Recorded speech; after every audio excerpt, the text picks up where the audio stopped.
Good evening, everyone. So I'm presenting the management of acute eye drops in keratoconus and other ectatic disorders. So first of all, what is acute corneal eye drops? It actually occurs following spontaneous rupture of disseminous membrane in the eyes with severe keratoxia. And acute corneal eye drops is the development of marked corneal edema due to a tear in disseminous membrane followed by leakage of aqueous into stroma. The incidence has been reported to vary between 2.4 and 3% in keratoconus, and other corneal ectasias is slightly lesser, including pericyclic marginal regeneration to be around 6% and 11.5%.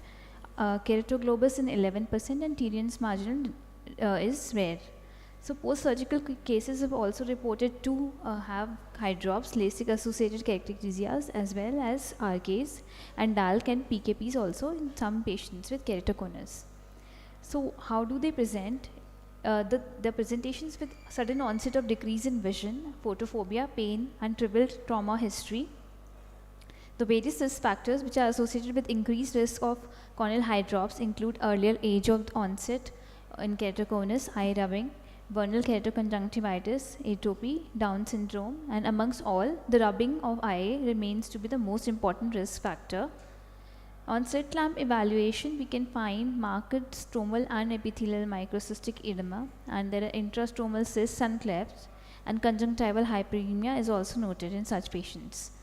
This corneal edema can be graded according to the extent. Grade 1 is within a circle of 3 mm diameter, grade 2 is between circles of 3 and 5 diameter, grade 3 is larger than a circle of 5 mm diameter. The investigations are based on history and slit lamp findings mostly, and sometimes we require investigation to find out the size and extent of edema as we are moving towards the compression sutures era. The TMTers where when we can identify, it helps in formulating our treatment plan or also to monitor the response to the treatment in such kind of patients. UBM and anterior segment OCT also are very important in the investigations in such patients. So if you look at the flow chart of the patient, acute eye drops, earlier you used to find out that it was conservative management mainly, but as we are slowly moving towards better outcomes, we are resolving to the surgical treatment plans. First is very important is to seal or approximate the disseminate membrane or posterior stromal tear by intracranial air or gas, by compression sutures or plasma injections. Now DSEX also some clinicians and surgeons have tried to do in these kind of patients. Mini DMEC also have worked in a lot of patients, and one is very important is replace the edematous stroma with predisseminated DALK. So the management, as I already discussed, conservative approach is with topical lubricants, antibiotics, cycloplegics, hypertonic saline eye drops, and anti-glaucoma medications in some patients may work. Topical steroids have rare role in management of eye drops. Intracameral gas injection with, so if we do conservative approach, the self resolution takes around 2 to 3 months, but intracameral gas injection, it increases the improvement time and it decreases the time taken for the resolution of the edema in such patients. So how do we do the intracameral injection of the gas? So if we see that we are injecting air bubble in the AC in C3F8 bubble, compression sutures also help, and combination of this compression suture as well as intracameral gas injection gives better results. These are the outcomes of different studies in various literature that I have compared and have noted to have improvement in best corrected visual acuities in such patients. This is a picture of showing compression sutures in these kind of patients.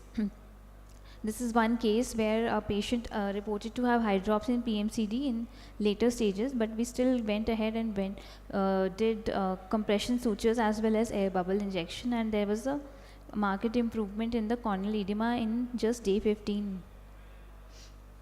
This is a PDEC, the video showing PDEC technique here. So there's a partial thickness definition that has been done like a DALK we are doing, and then we inject an air bubble, and this is a bevel up needle, not like a bevel down needle, though this is very important to follow to as to avoid any ruptures or any perforations in these kind of patients. So multi-site tangential directed air bubble is very important, and to follow the right plane, and you have to keep on checking whether we are not having any perforations in these kind of patients. So the slow multi-layer dissection is carried out, and here we have to be very careful on the area of the main DM rupture, so that we don't do any frank perforation in these kind of patients.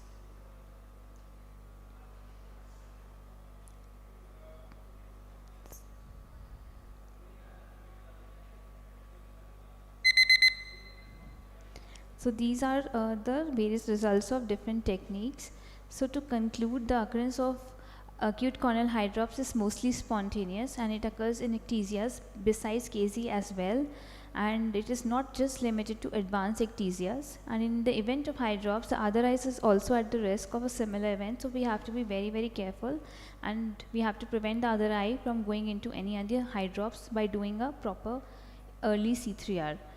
So though the initial conservative management is started in all the patients, it prolongs the visual morbidity, and hence we have to go ahead with the surgical management of these kind of patients. So as I already discussed, all the pre-decimetric sutures and compression sutures also, and early DALC in such patients may also work in some conditions. Thank you so much for patient listening.